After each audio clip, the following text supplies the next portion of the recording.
Imagine the open ocean, where the icy wind chills you to the bone and the air temperature drops well below zero. In these conditions, a modern person, deprived of heating and hot food, would die of hypothermia in a matter of hours. Viking drakkars were open ships with no deck superstructures, cabins, or stoves for heating. These people spent weeks in wet clothes in the middle of an icy desert, unable to build a fire. However, they not only survived in this hell, but also made the greatest sea voyages in human history. Their secret lay not in physical strength, but in a unique system of knowledge and technology that was ahead of its time. Watch the video to the end, and you will learn how ordinary fish oil and wool thread became the very barrier that separated life from certain death in the icy waters of the Atlantic. What if I told you that the only source of heat was the Vikings' worst enemy? On a wooden ship soaked in resin and tar, any open fire was strictly forbidden. It seems crazy, but the Vikings deliberately refused to have fires on board, choosing cold over the risk of burning alive in the middle of the ocean. Wood dried by the winds and impregnated with combustible substances for waterproofing would ignite from a single spark faster than gunpowder. In strong sea winds, it was absolutely impossible to extinguish such a fire, and the ship would turn into a torch in minutes. The ship's captain enforced this rule with ruthless strictness, knowing the price of a mistake. Even cooking hot food was strictly forbidden during the sea crossing. People ate only dry rations and cold water to eliminate any possibility of fire. This required iron discipline and incredible willpower from every member of the crew. The Vikings understood that cold kills slowly, giving a chance for rescue, while fire at sea kills instantly. The lack of hot food and warmth was compensated for in other ways, which we will discuss later. The crew knew that their lives depended on the integrity of the ship, and they cherished it more than their own comfort. They learned to live in constant cold, accepting it as an inevitable companion on their voyages. Their bodies adapted to the low temperatures, and their minds got used to the lack of external heat. It was a conscious choice in favor of safety, which seems like an unimaginable feat to us today. It is interesting to note that even lanterns and lamps were used extremely rarely, and with great caution. Any source of light was placed in special closed boxes, protected from the wind and falls. But most often, the Vikings relied on the natural light of the moon and stars, so as not to take any unnecessary risks. Night on a ship was a time of complete darkness and piercing cold. This paradox, giving up warmth for survival, is at the heart of the entire maritime culture of the Scandinavians. They developed alternative methods of conserving energy that did not require flames. Their survival engineering was based on conserving their own heat rather than generating external heat. It was this approach that allowed them to sail to Iceland, Greenland, and the shores of North America. It is difficult for modern people to imagine how it is possible to live for weeks without a single sip of hot tea or soup. For us, warmth is a basic need that we satisfy at the touch of a button. For the Vikings, warmth was a rare gift that could only be obtained on land. The sea was a realm of cold, and they accepted these rules of the game without complaint. Every voyage was a test of endurance, not only for the ship, but also for the human spirit. People knew what they were getting into and prepared for this test from childhood. The cold became their teacher, forcing them to seek out the hidden reserves of their bodies. They defeated the frost not with fire, but with their minds and calculations. This strategy of cold survival was a unique feature of the northern sailors of that time.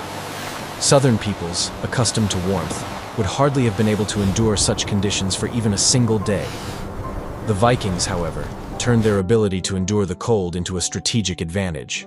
This allowed them to appear where no one expected them, and to travel routes that were considered impassable. I thought the ice would take us. It would be very interesting to hear your opinion on such harsh discipline. Do you think modern people could survive even a day on such a ship without fire? Write about it in the comments. Are you ready to learn the truth about a material that saved lives better than any steel? Viking clothing was not just rags, but high-tech spacesuits of the time, designed for extreme conditions.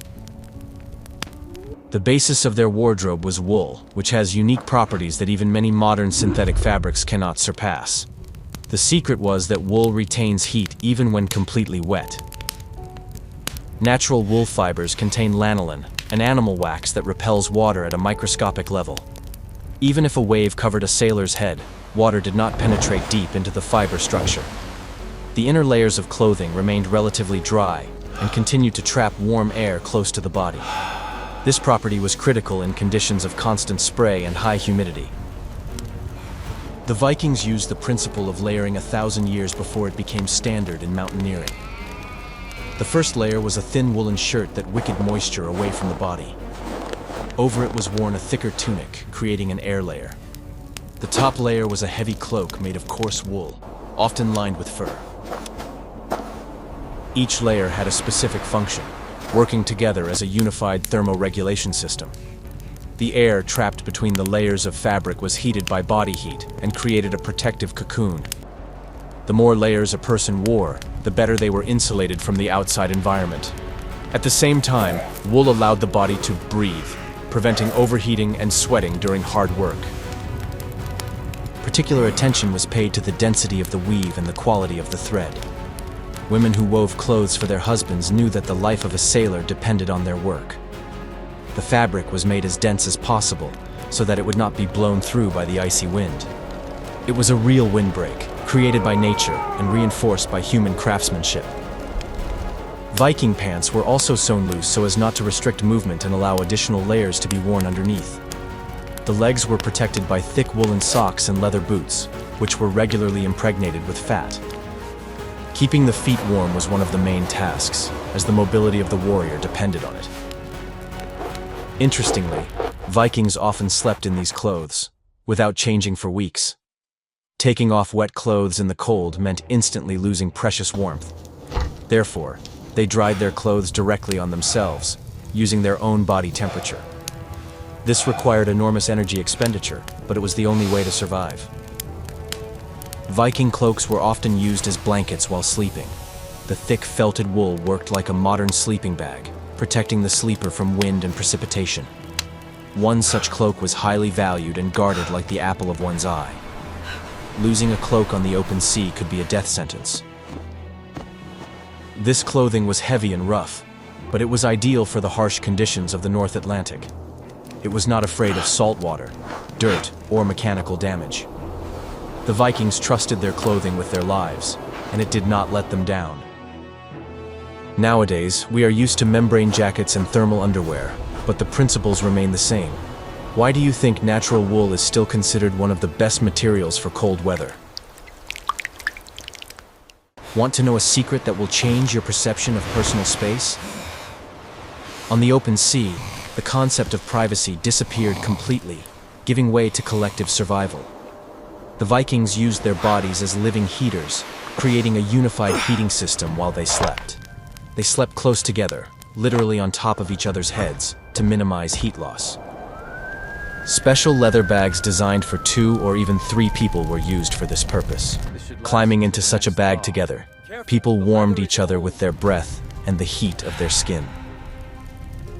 It was almost impossible to warm up the icy space under the skin alone. Sleeping together was not a matter of friendship, but a matter of life and death. It was always warmer in the center of the sleeping group than at the edges. Therefore, places were regularly changed so that everyone could get their share of warmth and regain their strength. It was a fair rotation, supervised by senior warriors. No one had the privilege of sleeping in the warmth all the time. Everyone shared the hardships equally. Heavy sheep or bear skins were thrown over the sleeping bags. The fur created an additional insulating layer that kept the precious heat inside. Under such a cover, the temperature could be tens of degrees higher than outside. It was a kind of microclimate created by the breath of dozens of people. Leather bags also protected against the dampness that penetrated everywhere on the open deck. The fat-soaked leather did not allow water to seep in from below, from the wet deck planks. The Vikings knew that a dry bed was a guarantee that you would wake up alive in the morning. The psychological aspect of such sleep was also important. The feeling of a shoulder, physical contact with comrades, gave a sense of security and unity. In the roaring ocean, amid darkness and cold, a person did not feel like a lonely grain of sand. The group became a single organism fighting for existence, During the day, when someone froze during their watch, they could be sent to warm up with their sleeping companions. This was the fastest way to restore body temperature in cases of severe hypothermia. The warmth of the human body works more effectively than any heating pad, transferring energy directly. This way of spending the night required complete trust in each other. People entrusted their lives to their neighbors while they slept the deep sleep of weary laborers. In the cramped quarters of the Drakkar, there was no room for squeamishness or embarrassment. Everyone understood that their neighbor's warmth was their own warmth. This practice of collective sleeping existed among many northern peoples, but the Vikings perfected it in maritime conditions. They turned the ship's crew into an efficient heat engine. Without this simple but ingenious solution, long voyages would have been impossible. If you found yourself in such circumstances, would you be able to overcome the psychological barrier for the sake of survival? Like this, if you think survival is more important than comfort. Guess how many calories a Viking needed to eat to keep from freezing to death. In extreme cold, the human body starts working like a furnace, burning energy at a crazy rate just to maintain its temperature. Vikings intuitively understood this and planned their diet to be as high in calories as possible. Food on a ship was not a pleasure, but fuel that had to be thrown into the furnace of the body. The basis of their sea menu was dried fish, known as stockfish. It was cod, dried in the frosty wind until it became as hard as wood. In this form, it retained all its nutrients and could be stored for years without spoiling from dampness. The fish was eaten raw, chewed for hours, or soaked in water if possible. But fish alone was not enough to combat the cold. Fat was needed. The Vikings took barrels of butter, lard, and seal fat with them. They literally ate fat in chunks or dipped dried fish in it. It was the fats that provided the long-lasting energy that was slowly released and warmed the body from within. Skyr, a fermented milk product similar to thick yogurt, was also an important part of the diet. It had a long shelf life and was rich in protein, which was necessary to maintain the rower's muscle mass. Skyr was mixed with grain or eaten on its own, providing a filling and healthy meal without the need to light a fire. Meals were frequent but small. An empty stomach in the cold meant that the body stopped producing heat and began to cool down. Therefore, the Vikings constantly chewed something to keep the digestive process active. Digestion itself is a process that generates heat. Water was a problem, as it could freeze in barrels in the cold. A little weak beer or whey was added to it, which lowered the freezing point. They tried not to consume pure alcohol at sea, as it creates a false sense of warmth, but in fact accelerates cooling. Dried meat from wild animals and livestock was also used. It was salty and tough, but it provided the necessary strength for hard physical work on the oars. Salt also helped to retain water in the body, which was important when dehydrated in the wind. Interestingly, the Vikings often took live animals with them, sheep or goats. They were slaughtered in extreme cases, providing fresh meat and, importantly, warm blood. This was a resource for the darkest day, when supplies were running low. Such a diet was hard on the liver and stomach, but it was ideal for Arctic conditions. Modern nutritionists would be horrified by the amount of fat consumed, but for the Vikings, it was a necessity. Without this layer of fat and energy, it would have been impossible to survive on the open deck. This approach to nutrition shows a deep understanding of the physiology of survival. How do you think the Vikings protected their skin from constant exposure to salt water and wind? Moisture combined with cold is a deadly cocktail that kills much faster than just frost. The Vikings knew this well and developed a whole system of protection against getting wet. Their leather clothing and shoes were impregnated with special compounds based on fat and tar. This made the leather water repellent and soft, preventing it from stiffening in the cold. Footwear was the weak point of any sailor, as their feet were constantly in contact with the wet deck. The Vikings used leather shoes sewn in such a way as to minimize the number of seams through which water could seep. The shoes were stuffed with dry grass or moss, which absorbed excess moisture and served as additional insulation. Their hands were protected by mittens made of sealskin or thick wool. Sealskin had unique water-repellent properties and was excellent at retaining heat. The mittens were sewn with 2 thumbs so that when one side got wet, they could be turned inside out and the dry side used. The Vikings also used special leather cloaks impregnated with fish oil. Such a cloak worked like a modern raincoat, with water rolling off it without being absorbed. The smell of such clothing was distinctive, but no one cared about that on the open sea. Regular maintenance of equipment was part of the daily routine. As soon as he had a free minute, a sailor would grease his boots or mend holes in his clothes.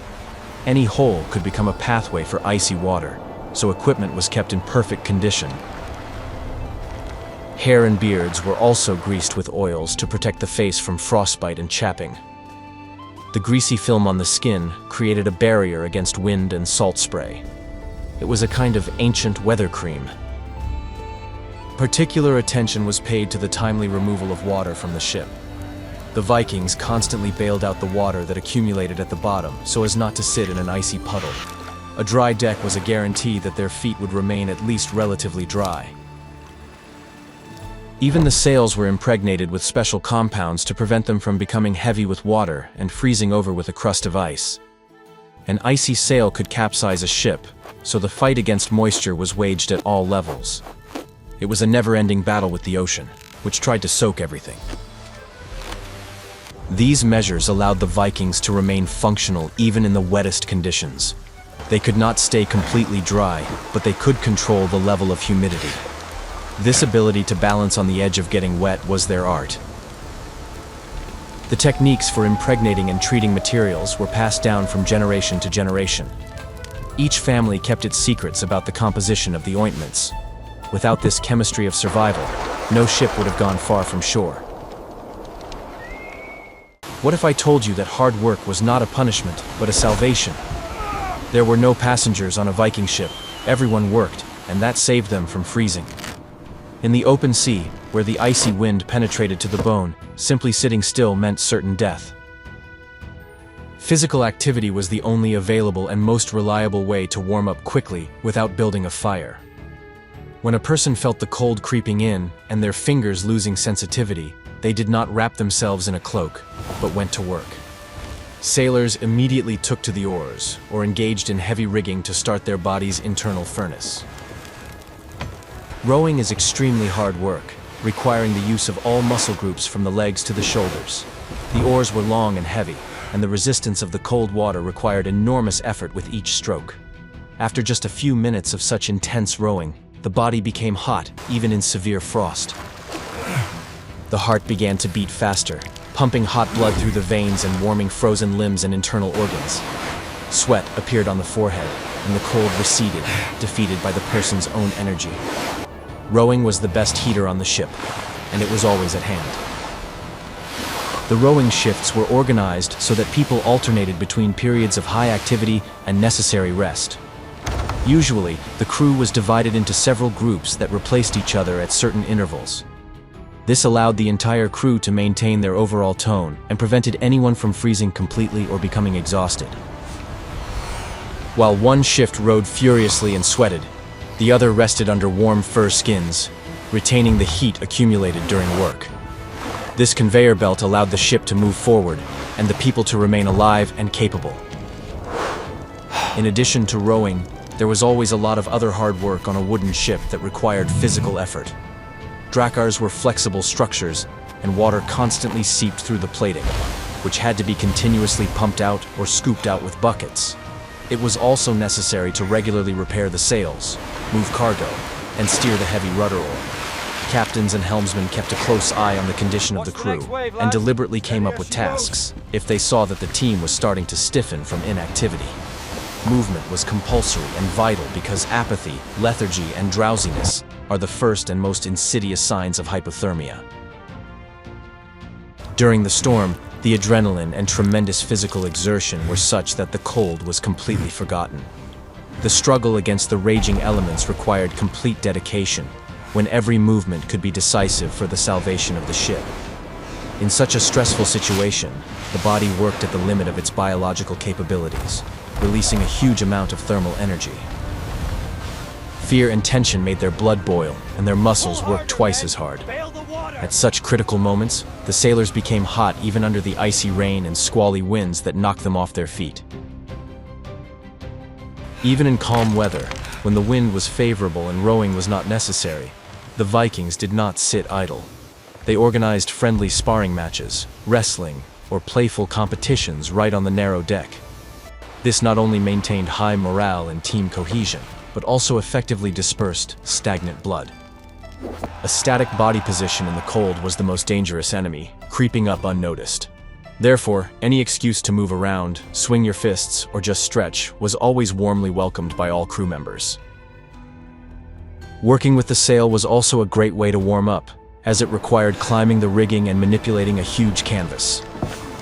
Raising or lowering a sail, which was saturated with moisture and had become heavy and stiff in the cold, was a task for real athletes. This exercise perfectly strengthened the arms and back, making the warriors even more enduring and stronger. Muscles that are constantly toned from such loads are much better at generating and retaining precious heat. The trained body of a northerner was adapted to generate energy in all conditions. The system of watches and labor duties on the ship was strict, disciplined, and inviolable. No one, regardless of status, could avoid physical work by citing fatigue or bad mood. The laziness of one person could cost everyone their lives, so collective responsibility was absolute. This forced every member of the crew to devote themselves fully to the common cause, and as a result, to their own salvation from a cold death. Everyone understood that as long as they kept moving and working, they would live. The Vikings' labor was truly grueling by modern standards of comfort, but it was precisely this that allowed them to survive where others inevitably perished. They learned to convert their muscular energy into the living heat necessary to sustain life in the harsh northern seas. Their bodies were perfect biological machines, efficiently converting food and movement into pure survival. They did not fight the cold by sitting still. They defeated it by action. In the next chapter, you will learn how a piece of fabric could create an oasis of warmth in the middle of an icy desert. Are you ready to see an ancient climate control system? Many people imagine a drakkar as a completely open boat, defenseless against the elements, but this is not entirely true. The Vikings developed and widely used an ingenious system of temporary shelters that were set up directly on the deck. A special awning, resembling a large tent or marquee, was stretched over the central part of the ship during night stops or calm drifts. This structure created a protected enclosed space where the wind was not as fierce and piercing. This allowed the open deck of a warship to be turned into a relatively comfortable dwelling. Under such a dense awning, the air temperature was several degrees higher than outside, which felt like a significant relief.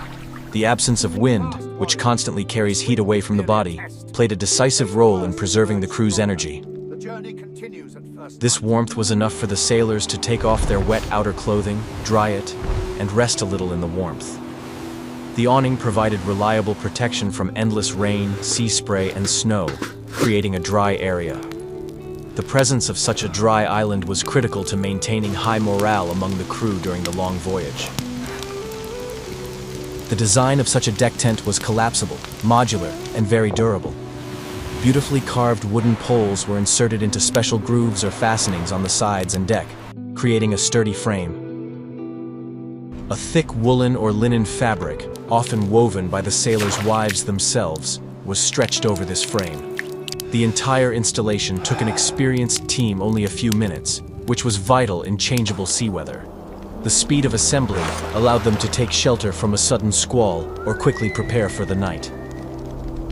Inside the tent, people could not only sleep, but also sit, talk quietly, play dice, or repair their personal equipment. It was a kind of mess hall where the crew gathered after a hard shift. Here, sheltered from the wind, it was safe to light an oil lamp or a small brazier. The flame provided not only a dim light in the polar night, but also a tiny but important amount of additional warmth and comfort. During overnight stays on the shore or at anchor, the tent turned into a full-fledged longhouse on the water. Warm skins and fur sleeping bags were spread out on the deckboards underneath it, and the entire crew squeezed inside. The warmth of dozens of strong men, retained by the dense fabric of the tent, worked like a powerful heater. The air inside quickly heated up to quite comfortable temperatures, allowing people to sleep without the risk of freezing in their sleep. Sometimes, on particularly cold or windy days, the tent was set so low that it was only possible to lie down or crawl underneath it. This was done intentionally to reduce the amount of air that needed to be heated by breathing and body heat. This approach significantly increased the efficiency of human heating and created a very warm microclimate near the floor. The Vikings were very skilled at adjusting the height and shape of their shelter depending on specific weather conditions. The fabric for the tent was not just a simple rag. It was specially treated and impregnated with fat, wax, or resin to make it completely waterproof. This turned the wool into a reliable shield against the elements, which did not let water through even in heavy rain. In the morning, this heavy impregnated awning could be rolled up and put away when complete freedom of action was required on deck for maneuvers or combat. Without these mobile roofs, long ocean voyages would have been physically unbearable and impossible. Even on the open sea, if the wind was favorable, steady, and not too strong, it was possible to set up partial shelter. This allowed the helmsman, who could not leave his post, or the resting crew to hide at least a little from the constant pressure of the wind. Every bit of comfort in the harsh sea was carefully guarded and used to restore strength. Sailors appreciated the opportunity to hide from the endless gray horizon for at least an hour. The use of such tents clearly shows that the Vikings did not simply endure hardship and cold without complaint, but actively fought to improve their living conditions. They literally carried their homes with them, quickly erecting them where necessary, whether in the middle of the ocean or on a wild shore. It was a brilliant and simple engineering solution to the problem of the complete lack of enclosed spaces and cabins on Drakars. It allowed them to make journeys of thousands of kilometers while keeping their people healthy. The ability to create their own warm microclimate on a deck exposed to the elements is another striking example of the incredible adaptability of northern sailors. They did not wait for nature to be kind to them, but changed their surroundings to suit themselves, using the simplest materials available. The Vikings' maritime strategy was based on the principle of jumping from island to island. They tried not to stay on the open sea longer than necessary. Routes were planned so that they could regularly go ashore, and it was the shore that became the place where they regained their strength. Scandinavian sailors understood the treachery of the open sea and did not seek to take unnecessary risks. Each voyage was planned as a series of short trips between familiar landmarks. If the weather began to deteriorate, the leaders immediately sought the nearest land to save their people. Drakars were designed for speed, but they remained open to all winds and salt spray. Full-fledged temporary camps were set up on the shore for rest. Upside-down boats often served as a reliable roof under which the warriors spent the night. Stones were heated in advance in a large fire and used as warmers, carefully placing them around the sleeping areas. The warmth of their native land and the living fire literally brought the exhausted people back to life. The space under the bottom of the Drakar provided protection from rain and piercing wind. The Vikings spread animal skins on the ground so as not to sleep on the cold surface. The smell of smoke and dry wool created a feeling of security in the midst of foreign lands. In such conditions, even the most severe warrior could relax and gather strength before a new journey. During these mandatory stops, they carefully repaired the ship, replenished their fresh water supplies, and hunted. It was not just a short overnight stay, but a full-fledged base for restoring all available resources. The Vikings knew almost all the convenient bays and quiet anchorages along their route, passing this knowledge down orally for years.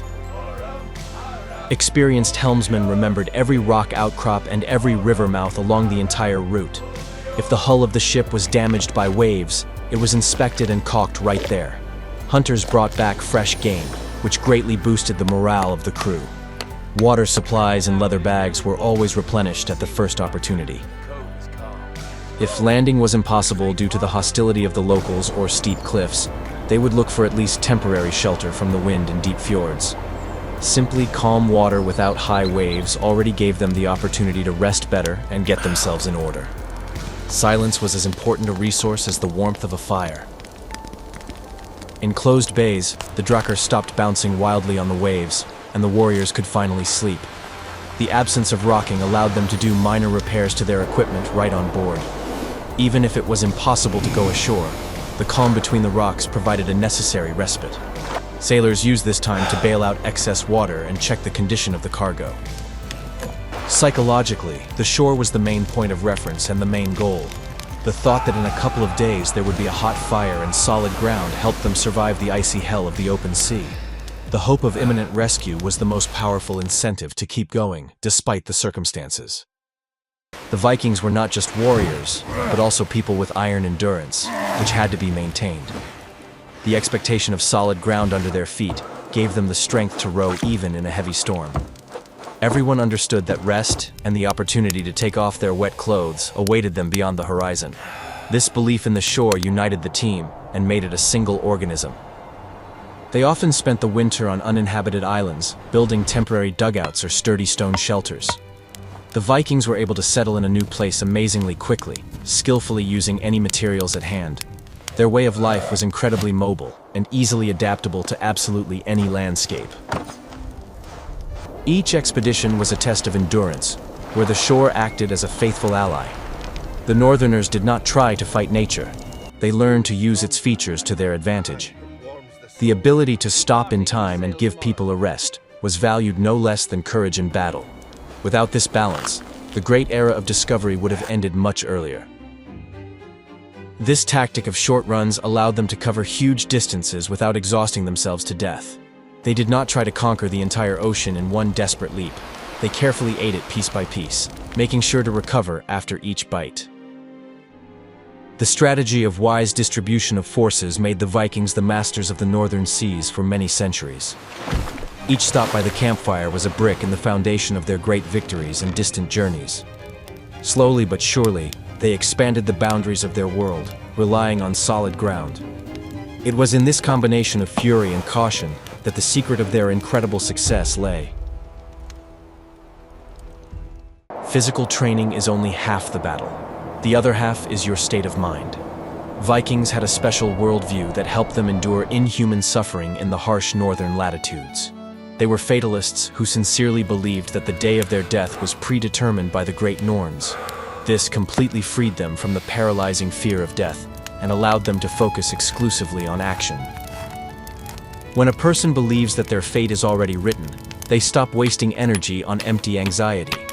For a Scandinavian warrior, death in battle or on a campaign was not a tragedy, but a natural end to the journey. This attitude made them virtually immune to the panic that often destroys other sailors.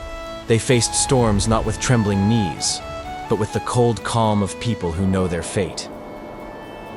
Complaining about the cold in their circle was considered an indelible disgrace and a manifestation of shameful weakness. In Viking culture, fortitude and the rare ability to endure physical pain with a slight smile were valued above all else. Anyone who began to whine or express dissatisfaction with the difficulties quickly became an outcast and lost all respect from their crew. Harsh social pressure literally forced people to be much stronger than they really were. No one wanted to be seen as a coward or weakling in the eyes of their loyal comrades in arms. The fear of public condemnation was sometimes stronger than the fear of frostbite or hunger. Every warrior tried to keep up appearances even in the most difficult moments of the icy crossing. This created an atmosphere of iron discipline and incredible mutual support within the group. They also actively used effective mental techniques to distract their attention. Old songs, heroic sagas, and rhythmic poems helped them enter a kind of trance during the difficult rowing.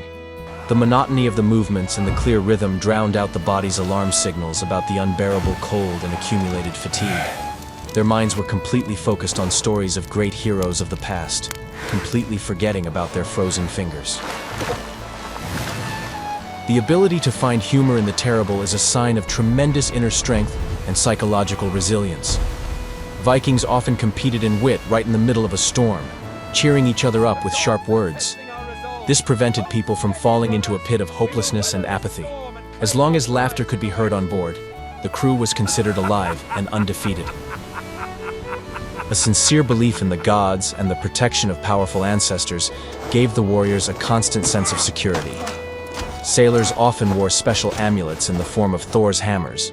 which were supposed to give them strength and protection from the raging elements. Rituals before each departure set the whole crew in the right mood, creating a strong collective confidence in inevitable success. They believed that the gods were watching them and approving of their courage and determination. Every symbol on their clothing or weapons had a deep sacred meaning for the Vikings. In times of extreme need, they turned to their heavenly patrons for help and support. This gave them extra energy that could not be obtained from simple food or a short rest. Religious fanaticism, in the best sense of the word, turned ordinary people into true titans. The authority of the leader played a key and decisive role in such expeditions.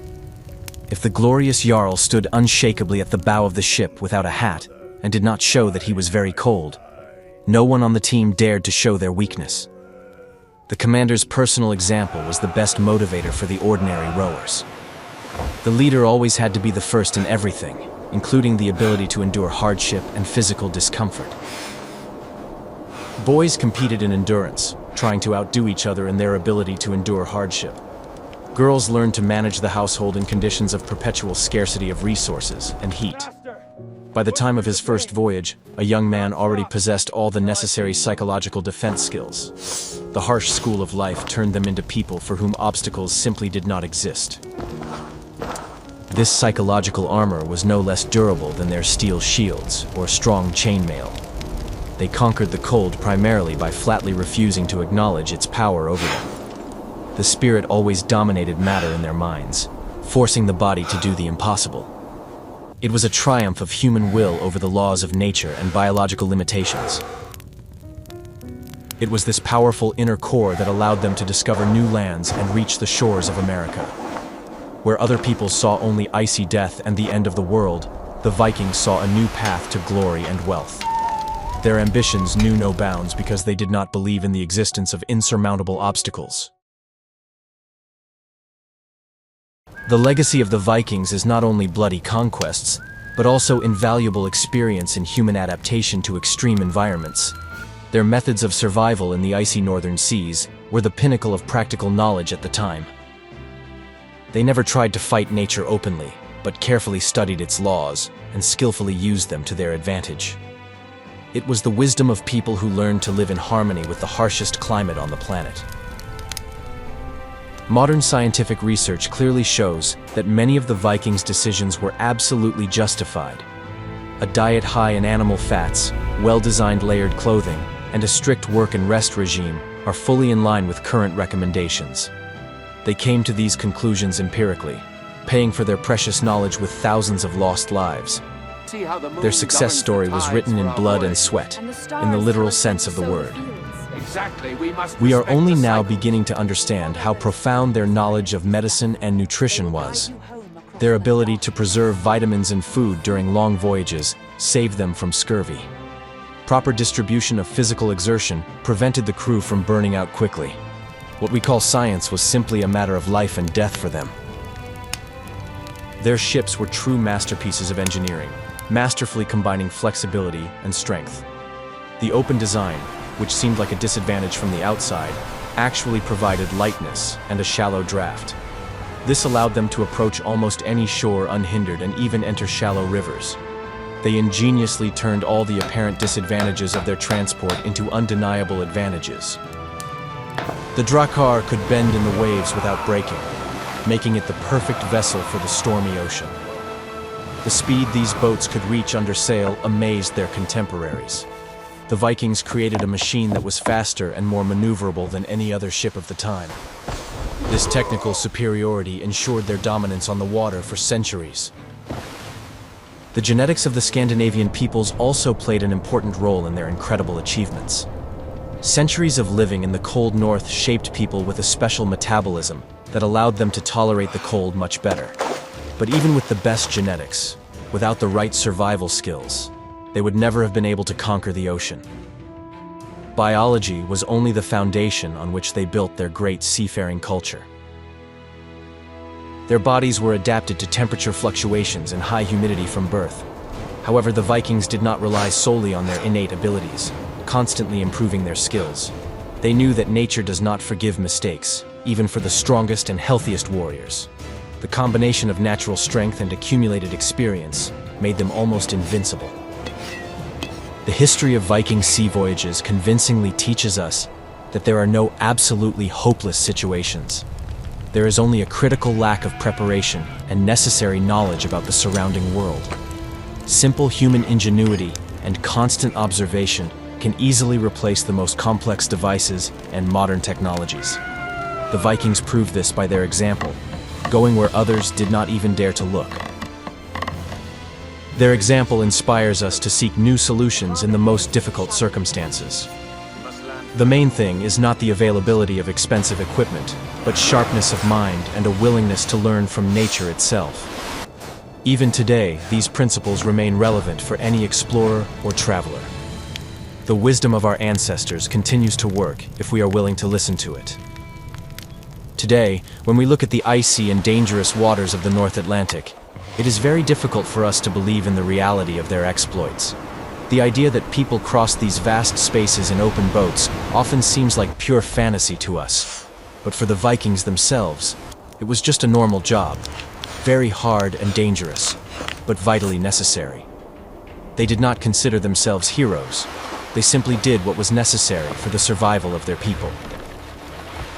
This example of resilience helps us today to overcome our own difficulties and not give up in the face of obstacles. The history of the Vikings is a hymn to the human spirit, which cannot be broken by any external circumstances. Every time we face a challenge, we can remember the people in open boats in the middle of the ocean. Behind every great journey lies not only beautiful romance, but also the harsh prose of daily survival. The ability to not freeze to death without fire is true heroism, quiet and sometimes invisible, but truly great. Would you like me to expand on another chapter or prepare a new script on this topic? We have seen that the Vikings survived not through miracles, but through a strict system, discipline, and knowledge. The rejection of fire, woolen armor, a fatty diet, and collective warmth were the components of their success. They conquered the ocean because they learned to be part of it, as harsh and cold as it was. Their story reminds us of the limitless possibilities of the human body and spirit. It is a lesson in how to turn extreme conditions into everyday life. Which Viking trick do you think was the most ingenious? The use of wool or collective sleep? Or perhaps their fatty diet? Share your opinion in the comments, suggest topics for new videos, and don't forget to subscribe to the channel so you don't miss new dives into the history of survival.